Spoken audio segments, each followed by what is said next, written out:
Morning, everybody. Welcome to the Morning Mug. I keep getting text notifications and I'm recording this on my cell phone, so I'm like, today is Saturday, the 16th of May, 2020. I'd like to start off by talking about some email correspondence. Don't forget to look down in the description. You can see the email address for the Morning Mug, hetricksmorningmug@gmail.com. Also on the socials. Let me know what's on your mind. Send me pictures of your favorite mugs. Got an email from Aunt Pat, and even though this is something that happened yesterday, May 15th, I really wanted to bring it up because I found it absolutely fascinating. May 15th is International Day of the Family, started in the mid-1990s by the United Nations, recognizing just how rapidly the family socially, culturally is changing in our society. Just a reminder of how important family is, and that goes with culture as well. So, not saying it needs to be a nuclear traditional family, father, mother, children. There are so many different varieties, and that's okay. Step parents and single parents and no siblings. It's okay. It's absolutely okay. But that core family unit is something that is really important. And I think over the last 2 months or so, that's really become present in many of our minds. The logo I put on today's mug picture right there. So this is the logo for the International Day of the Family. It's a house and a heart. It's a green background with red. That's the roof of the house, and that's the heart shape.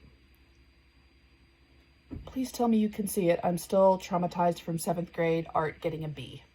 I can't draw. But so hopefully that's, yeah. So thank you for sharing that, Aunt Patty. Appreciate it. All right. So some other things going on today. Today is Armed Forces Day. It commemorates the creation of the Department of Defense and acknowledges the hard work and service of our military branches. The Army, the Navy, the Marine Corps, the Air Force, the Coast Guard. Last little bit in the news, there's the Space Force thing.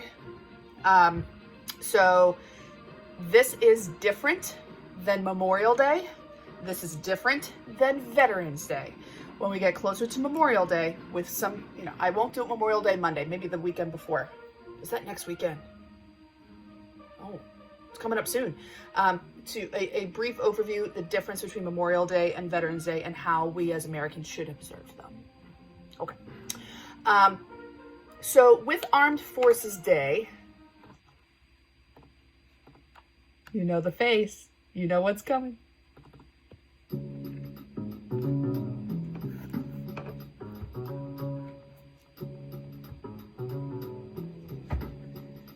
Daily dose of Hanks, y'all.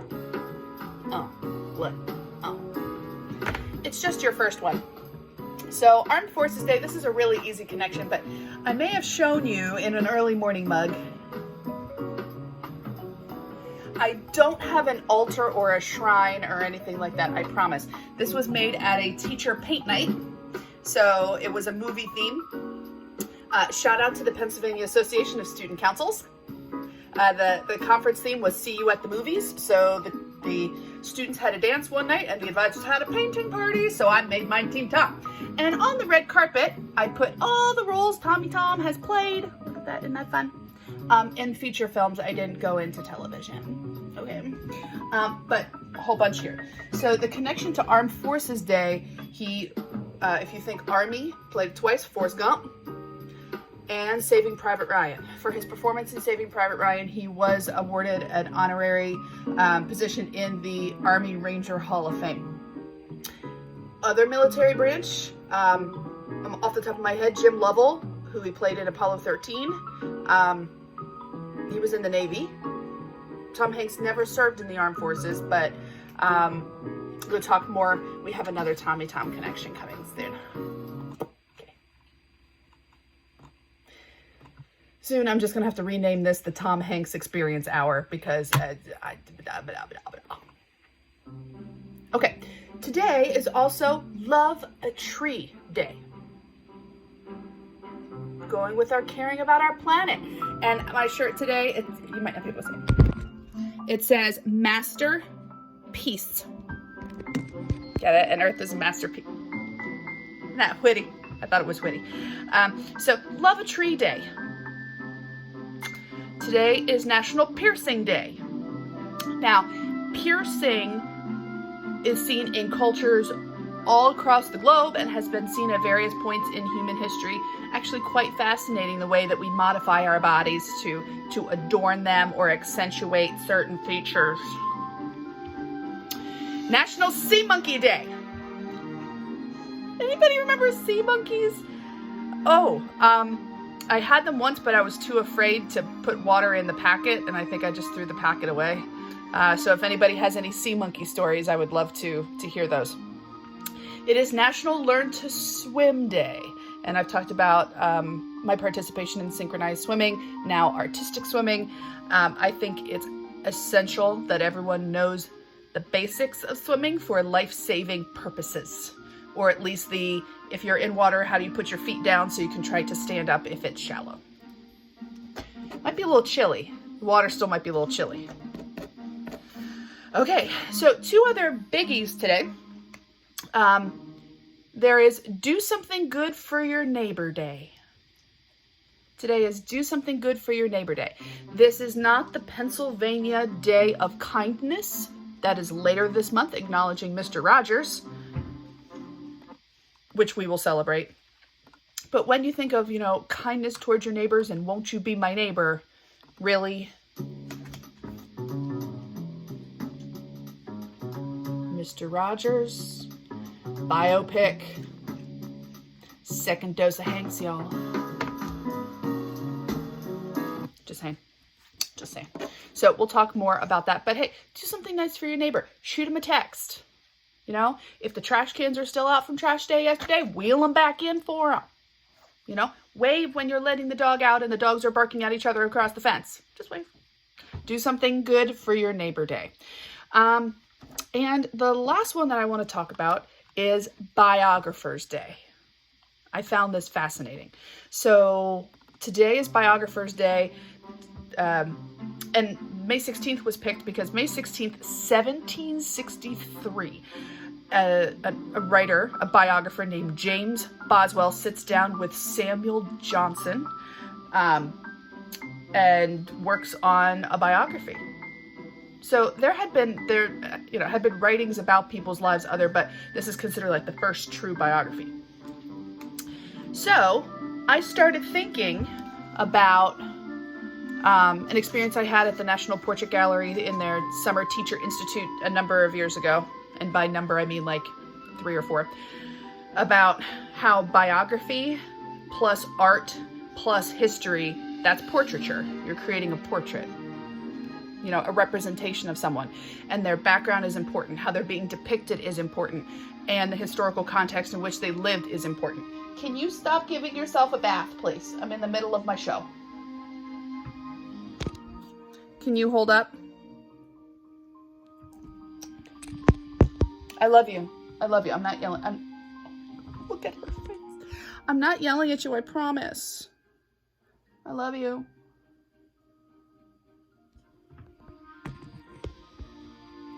Oops. Anyway, biography, art, and history, and how they all combine.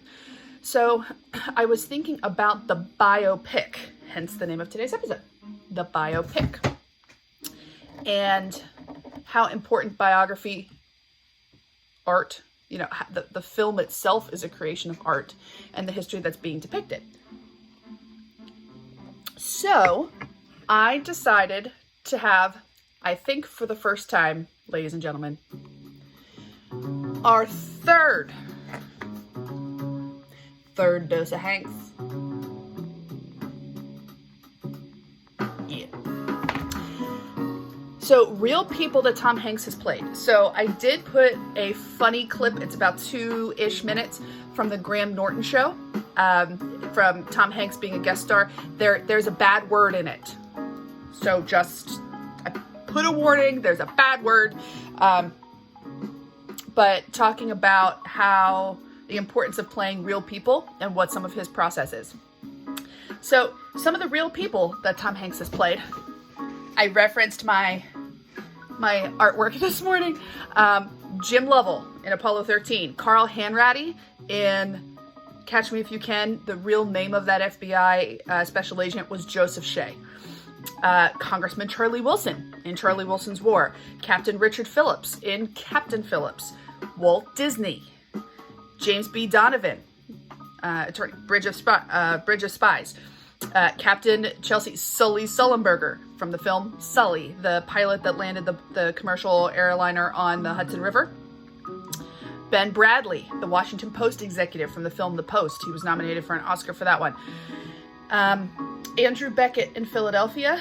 His story was based on Jeffrey Bowers. Not directly, but it was enough that the Bowers family sued the production team because they thought that they were using Jeffrey's story without his permission. So I'm sure, and Mr. Hanks, I would love some feedback on this. hetricksmorningmug@gmail.com, at Ms_Hetrick on the socials, or you could just make a comment here. That's fine. Paying tribute, not misrepresenting people, especially if they're still alive. That's the pressure. You are an artist and you are interpreting your craft, but you want it to be as real and as authentic as possible. So some biographies. I was going to pull some books, but realizing they're at school. Some biographies, not autobiographies, but biographies that I have enjoyed over the last couple years. The Immortal Life of Henrietta Lacks by Rebecca Skloot. Outstanding. Absolutely fabulous. At some point, I need to talk about her. Unbroken by Laura Hillebrand. Highly recommended. That's about Louis Zamperini, World War II. There's some other good biographies recently. Those are two that pop into my head. I've read a decent number of autobiographies. I think I've talked about that before on the mug, but so send me some of your favorites. And before we leave, the 2-minute mystery answer from yesterday. If you did not get a chance to listen to it, please go back to yesterday, episode 61, and listen to it because I'm going to give the answer. So remember, the title of this was The Case of the Blackmailer. And Martin, who was one of the characters, the question was, what was Martin's blunder? No legal will could be dated November 31st. November contains only 30 days. And I realized when I went back and watched my episode yesterday, I stumbled over November 31st and kind of stared at the screen and was like, so I don't know if that gave it away. I did get a response from my dad. Thank you, Dad. You were the one to get it in first. Bravo. Okay, so I hope you all have a wonderful, wonderful day. Armed Forces Day, so thank you. Shout out to all of our folks in uniform, and do something good for your neighbor today. Okay, happy Saturday. So until tomorrow, behave, be good, be kind, take care of each other, wash your hands, recycle. Perfect musical timing.